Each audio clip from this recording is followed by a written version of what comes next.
ఇంకోటి ఎస్పెషల్లీ ఇటీవల same BC వాదంతో కొన్ని పార్టీలు ముందుకు వస్తున్నాయి. వచ్చినటువంటి పార్టీలు కూడా బీసీలకు రాజ్యాధికారం అనేటువంటి అంశాన్ని కూడా తెరపైకి తీసుకొచ్చాయి.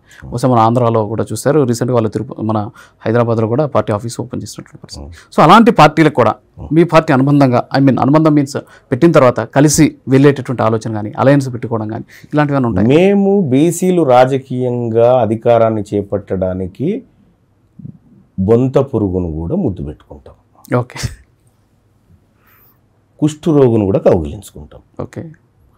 మేము రాజకీయంగా అధికారంలోకి రావడానికి, బీసీల చేతికి ఈ రాజ్యం రావడానికి కలిసి వచ్చేటువంటి వాళ్ళు ఎవరైతే ఉన్నారో మా ఐడియాలజీని ఓకే సార్ మీతో కలిసి వస్తాం, మాకు ఒక సీట్ ఇవ్వండి, లేకపోతే మాకు 2 సీట్లు ఇవ్వండి అన్నప్పుడు అప్పుడు ఆలోచన చేస్తాం.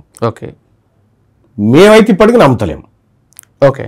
ఇప్పటికైతే నమ్మట్లేదు. భవిష్యత్తులో వచ్చేటువంటిది మా వర్గాల ప్రజలకు ఏది మంచి జరుగుతుందో ఆ నిర్ణయం తీసుకుంటాం. ఓకే. అంటే ఇక నుంచి ఎలా ఉంటుంది, షురూ అవుతుందా? అంటే పక్కా రాజకీయమే ఉంటుంది. ఓకే. ఇక నుంచి పక్కా రాజకీయమే. మిగతా కాంగ్రెస్ పార్టీ ఏం చేస్తుందో, బీజేపీ ఏం చేస్తుందో, బీఆర్ఎస్ ఏం చేస్తుందో, రేపు బీసీ పార్టీ కూడా అదే చేస్తారు. ఓకే.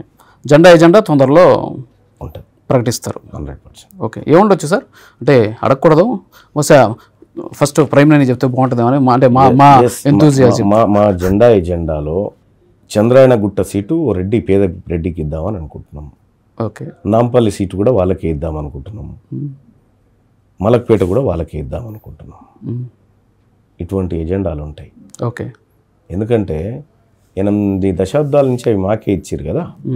మా ఎజెండాలో మేము ఒక్కలం బ్రతకడమే కాదండి, మాతో పాటు అందరు సమానంగా బ్రతకాలనేది మా ఆకాంక్ష.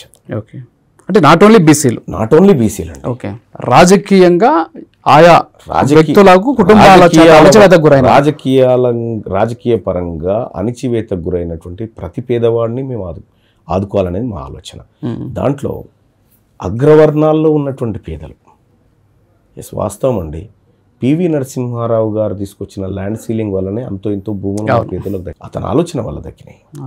కాబట్టి మేము అగ్రవర్ణాల్లో ఉన్నటువంటి అసలైన పేదలకు మేము వ్యతిరేకంగా లేమండి, ఆ వర్గాల్లో ఉన్న దోపిడీదారులకు మాత్రమే వ్యతిరేకంగా. ఓకే. అంటే ఇప్పుడు తీన్మార్ మల్లన్న గారు గురించి మాట్లాడితే, ఇందాక నేను స్టెబిలిటీ గురించి చెప్పాను, దానికి మీరు ఆన్సర్ చేశారు. ఇంకోటి ఏంటంటే నమ్మకం ఇక్కడ. సో రాజకీయాల్లో మీ వెంట నడవాలి అంటే సరే పార్టీలు మారుతారో లేకపోతే కొత్త నాయకత్వాన్ని మీరు తయారు చేస్తారా, అది మీ సామర్థ్యం, మీ శక్తి, మీ పార్టీ దీని మీద ఆధారపడి ఉంటుంది. సో ఎంతో కొంత పాత నీరు కూడా మీకు వచ్చి చేరాల్సినటువంటి పరిస్థితి ఉంది, మీ సీసాలోకి రావాలి తప్పదు. సో అలాంటి వాళ్ళు ఎలా నమ్మి రావాలి అంటే నేను నమ్మాలి ఎవరు రావాలనేది. నోట్లో మట్టి కొట్టి ఉద్దేశం మాకు లేదు. రాజకీయాలు అన్నప్పుడు చాలామంది తెలుసు, కేసీఆర్కి తెలుసు ఆయన పార్టీలో ఎంతమంది దొంగలు ఉన్నారు, ఎంతమంది ప్రజా కంటకులు ఉన్నారు అనేది తెలుసు. కానీ రాజకీయాల్లోకి వచ్చినప్పుడు కొంత సహజం, అది కొంత అవసరం, అనివార్యత. ఎన్టీ రామారావు గారు ఉన్నప్పుడు చాలా నిజాయితీ గల లీడర్ ఆయన, అవినీతి లేకుండా పరిపాలన చేసినటువంటి వ్యక్తి. ఆయన ఉన్నప్పుడు అందులో లేరా? అంటే ఎన్టీ రామారావు గారు బీసీలకి మేలు చేస్తారంటారు మీరు? ఎన్టీ రామారావు గారు బీసీలకు మోసం చేయడం కాదు, కానీ ఇప్పుడు మమ్మల్ని ఎవరైతే దోసుక తింటున్నారో ఆ వర్గాన్ని మాత్రం దొక్కిన కొద్దిగా. హైదరాబాదులో ఉన్నటువంటి భూములు ఆల్మోస్ట్ అప్పట్లో జరిగినటువంటి కేటాయింపులు తీసుకుంటే బీసీలకు ఇచ్చినటువంటి భూములు కనీసం 1 సెంటు భూము లేకపోతే ఒక 4 సెంట్ల భూము, స్టూడియోలు అవసరం లేదు, మీకు హాస్పిటల్స్ పక్కన పెడదాం, ఇంటి కోసం బీసీలకి ఒక 4 సెంట్లు కట్టుకో మంచి ప్రైమ్ ల్యాండ్లో ఆ రోజు ఉన్నటువంటి ప్రైమ్ ల్యాండ్ ఇచ్చినటువంటి దాఖలాలు ఏమన్నా లేదు. ఎందుకు చెప్తా ఉన్నానంటే భూముల విషయం తీసుకొచ్చారు కాబట్టి హైదరాబాదు చుట్టూన్నటువంటి ప్రాంతాలు, మేడ్చెలు, ఆ తర్వాత ఈ గట్కేసరు, అటుపోతే చెవెళ్ళ, ఈ ప్రాంతం అంతా అల్తాజ్ బద్రహాని మన ఈ ఏరియా, ఇది నిజాం సర్ఫకాస్ ల్యాండ్స్ ఇవన్నీ. అంటే కంప్లీట్గా ఇందులో ఈ భూమి పైన 100% రైట్స్ నిజాం చేతిలో ఉన్నాయి. జాగీర్దారులకు ఇచ్చినవి కాకుండా ఇక్కడ చుట్టూ ఇక్కడ ఈ భూములు నిజాం చేతిలో ఉండే 1948 సెప్టెంబర్ 17 నాటికి ఆయన ఆధీనంలో ఉన్నాయి. ఆయన తన సంస్థానాన్ని భారత్లో విలీనం చేసిండు. అంటే ఈ భూములు ఎక్కడ పోవాలి? భారత్లో కలవాలి. కానీ నేను మొన్న మా రీసెర్చ్ టీం బయటికి తీసినటువంటి లెక్క చూస్తే ఈ ప్రాంతంలో ఉన్నటువంటి భూములు దాని విలువ 2,11,000 కోట్ల రూపాయల విలువైన భూములను ఓన్లీ రెడ్లు కబ్జా పెట్టారు.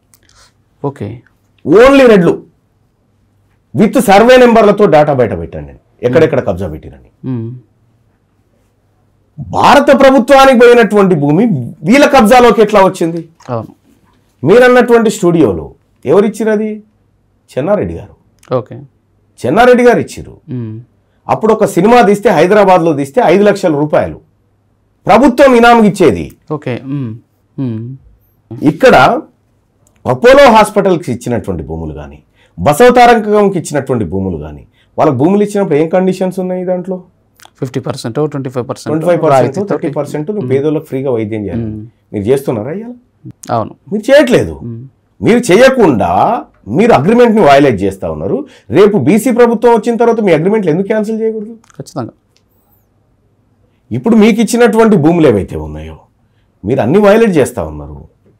బీసీలకు ఈడ కట్టియాలన్నా బంజారా హిల్స్లో కట్టియాలన్నా బీసీ ప్రభుత్వం తెలుస్తుంది అప్పుడు. ఓకే, అంటే